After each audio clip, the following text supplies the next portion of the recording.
In this two-part series, we're going to take my 2015 Mini Cooper S and modify it on a budget to be a fun OEM Plus daily driver.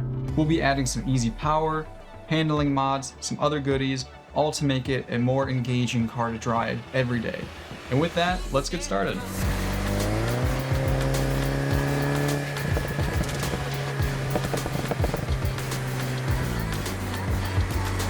So we are addressing the handling on my Mini Cooper S by a couple things.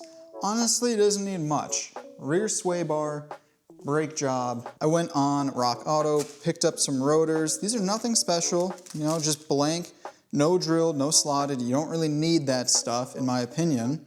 They are coated for rust, so it should hold up to the winter. For the brake pads, I have PowerStop Z23s. It's sort of like an upgraded kind of stock-ish pad, kind of meant for like autocross, you know, just a normal street car that's a little bit more aggressive than a stock pad.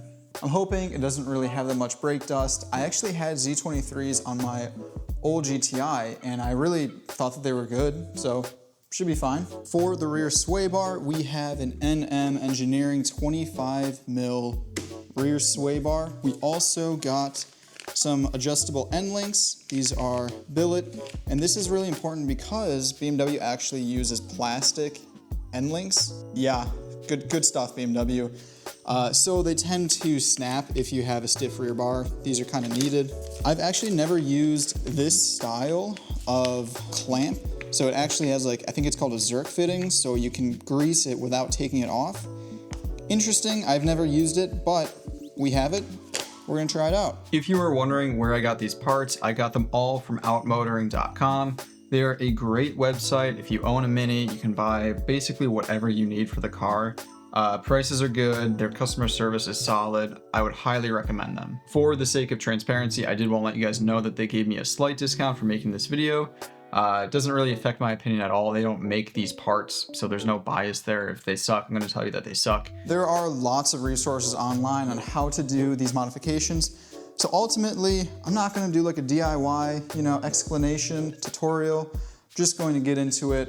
The car is wet underneath. It's been raining for the past like week, and yeah, it's going to be disgusting underneath. So, you know, I'm just going to get to it.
Okay, it is the next day.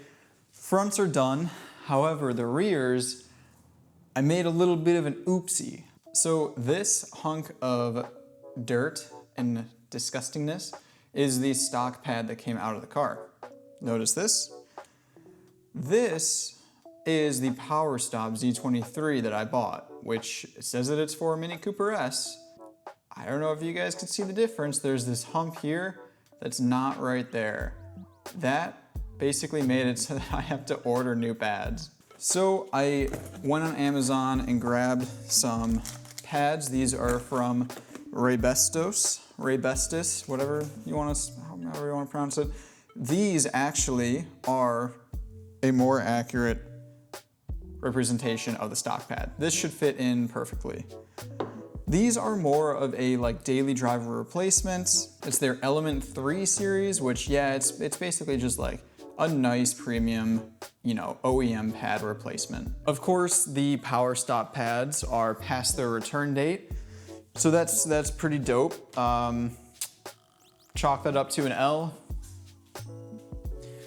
These Raybestos pads should be good for this setup. Honestly, you usually want a more aggressive pad up front anyway, so I think this will be more than capable. It's not like we have a raised pad up front and like bone stocks in the rear. Should be fine. With that, let's finally install the rear pads.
With both the front and rear brakes done, it's now time to tackle the rear sway bar.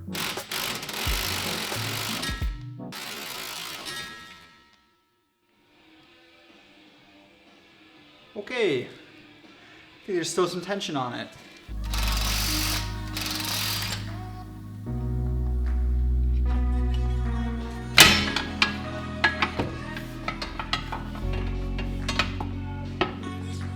So this is a horrible shot, but as you can see, when I'm loosening the subframe, it starts to drop just a slight amount, and this is kind of just needed when you have such a tiny car and the sway bar is above the suspension and subframe. It's a little bit unfortunate. It makes the install take basically 3 times as long, but not horrible.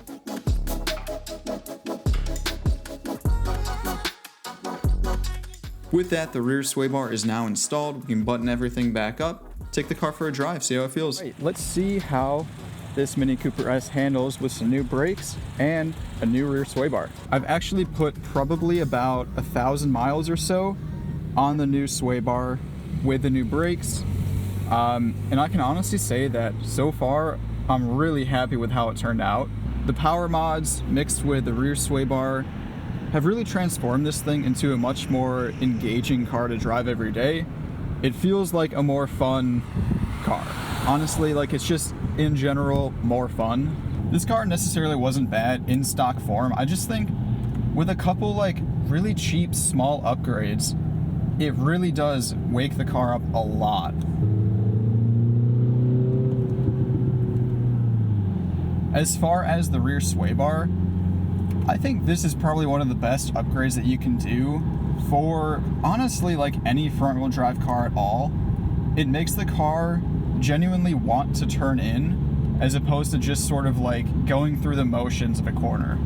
Combine that with the few engine mods that it did in the previous episode, and the car just feels more alive. It just feels happier to drive. It doesn't, when you're turning, you know, you don't feel like you're gonna fall out of your seat because of the body roll. It actually kind of hooks in a little bit, digs the front wheels down now that the rear is kind of stiffened up, and it works just a lot better. And I really don't notice much of a difference in terms of like the street comfort. You know, theoretically, when you put a stiffer rear bar in, the rear is stiffer, right? But I don't think it makes that drastic of a difference when you're going over potholes or anything. It feels pretty much the same. You just get the added benefit of it feeling really good in the turns. And I think the 25 mil, I think is a really good size. I'm glad that I didn't get the 22 mil, which would have been a softer sway bar. I think this is just about perfect.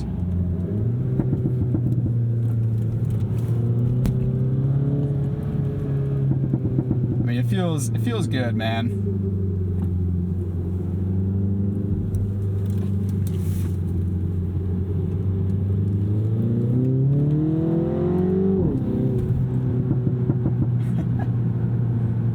It's a good little car now.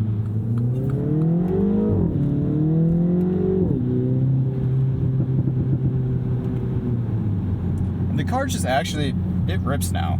I mean, really, it feels quick, like genuinely quick.